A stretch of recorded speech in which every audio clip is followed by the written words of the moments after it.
Bukod sa ligligang parol, mga pista at masasarap na delikasiya ay mayroon pang natatagong yaman ang Pampanga. Ngunit ito ay nasa bingit na ng pagkawala. Ito ay ang kulitan, ang pagsulat mula sa nakaraan. Ako si Ren at samahan niyo akong alamin ang aking pinagmulan.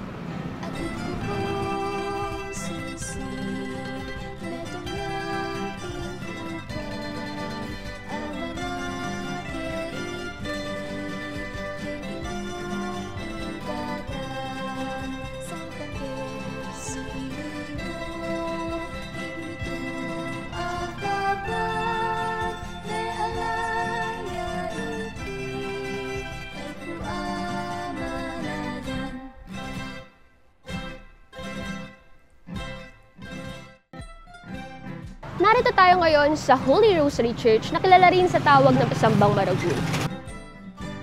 Tulad ng Holy Rosary Church, marami ring mga simbahan ang makikita dito sa lalawigan ng Pampanga.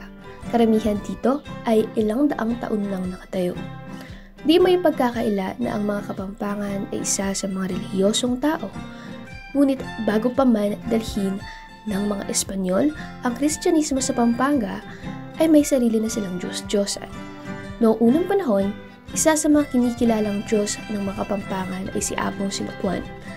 Isa sa mga binigay nitong biyaya para sa mga Kapampangan ang kulitan. Ang aman wanda, pangking amlat, iya Apong Sinukuan ni Apin Piningaldo.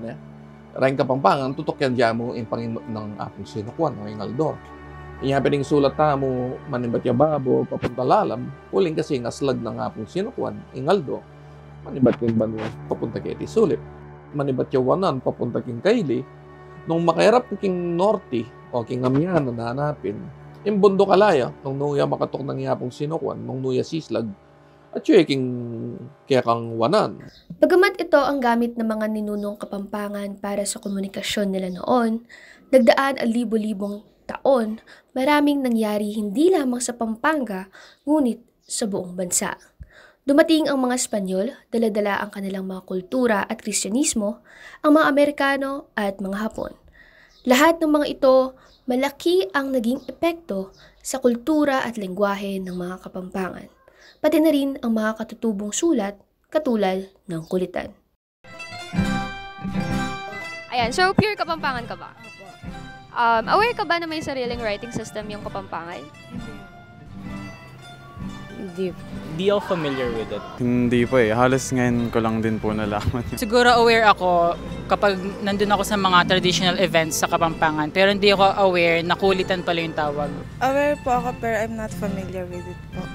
Bukod sa mga pangyayaring naganap sa nakaraang henerasyon, ngayong makabagong panahon, mayroon ding mga bagong pagsubok sa pagpapalaganap ng edukasyon tungkol sa kulitan.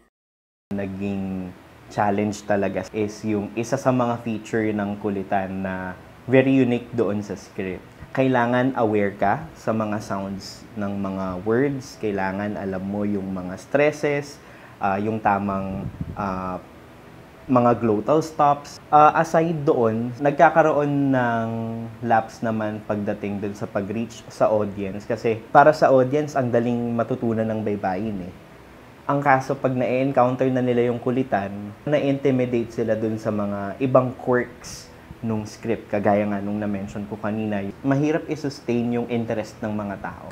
Once they learn kulitan, once they are able to read and write, eventually, they would lose interest in it. Para lang siyang laruan. Sa kaso naman nung sa parang modern age na meron tayo ngayon, dun sa modern usage, kumbaga parang na-imagine ba natin na sa Pampanga, gagamit ng mga signages na nakasulat sa kulitan. Tinry nila yon sa Manila, di ba? Maganda siya na nakikita doon, pero meron bang nakakabasa? Wala, di ba? Nawawala yung practicality doon sa part na yon. Ito yung sinasabi ko kanina na parang tila nagiging accessory na lang siya. The people do not see the value of it. Ang Museo ng Angeles ay naglalaman ng mga mahalagang materyales sa kasaysayan ng Pampanga. At hindi mawawala rito ang kulitan. Isa itong instrumento na ginagamit ng mga ninuno nating Kapampangan. Patunay na hindi lamang ito ginagamit pang komunikasyon, kundi pati na rin sa sining. Ang kulitan ay ginagamit na sa iba't ibang paraan bago pa man tayo sakupin ng mga Kastila. Ito ay ginagamit sa pangulam at ito rin ay ginamit ng mga hukbalhap upang magpahatid ng mga mensahe. Sa kasalukuyan, ito ay ginagamit sa sining at ngayon, tunghayan natin ang mga malilikhaing individual dito sa Pampanga. Mumuna Edwin Camayo ng Tarlac na. Kaya ba ti Figueroa Bistaman anak yun, may itong yakareng magaling sumulat kulitan. Isa rito si Sir Adrian Medina. Siya ay matagal nang gumagamit ng kulitan sa kanyang mga obra, mapaposter man o pagdidisenyo ng mga tattoo. Isa akong patatong kaya. Tamanto ko nga patatoo. So, in kaya, tisurang ko in kaya, bye-bye. Nanyang kaya, ba't sinaw ba? Kapampangan ko ya, kaya kamay. Ngayon aisip ko, ating kaya kamay. Ating kayang sulat Kapampangan. Siyempre, mag-google ko na. Kaya kanya ng kulitan. Bagamat maganda man ang kwento sa simula ng kanyang pagkatuto, marami pa rin sa mga Kapampangan ang hindi alam ang sulat Kapampangan. At hindi lahat ay parehas ng pag-iisip, interes, o pagkakaroon ng oportunidad para matuto. Ang Juan D. Nepomuceno Center for Kapampangan Studies na nasa Holy Angel University ay mayroong museum, library, at gallery. Makikita rin dito ang iba't ibang kasaysayang pangkomunikasyon. Maraming iba't ibang museo at organisasyon ang makikita sa lalawigan na iisa ang layunin, ang may paalam at patuloy na ingatan ang kultura at kayamanan ng mga Kapampangan. Ngunit sa kabila ng lahat ng ito, kakaunti pa rin ang mga nakakaalam o pamilyar na may katutubong paraan ng pagsulat. Ano pa kaya ang maaaring gawin ng mga Kapampangan upang ipalaganap ito?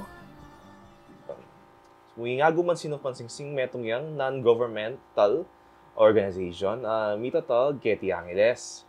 So, yung balak din, yung objectives ni ngaguman mi is, para mo ipabalo ka rin Kapampangan na normal yung mangyari ngayon na adwalang Kapampangan rin pengyari bago sing anak maging yung Tagalog. At buring yung pabalo ka rin na kailangan tayong sopa ni Kapampangan bang kumabe at mag-survive kayong pagdalanan ng ngayon.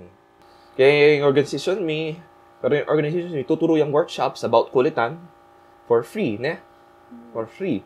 Para abiyayan tayong kulitan para ka na ako is kay mumuna turo tayo ka rin anak, lalo na ila rin next generation.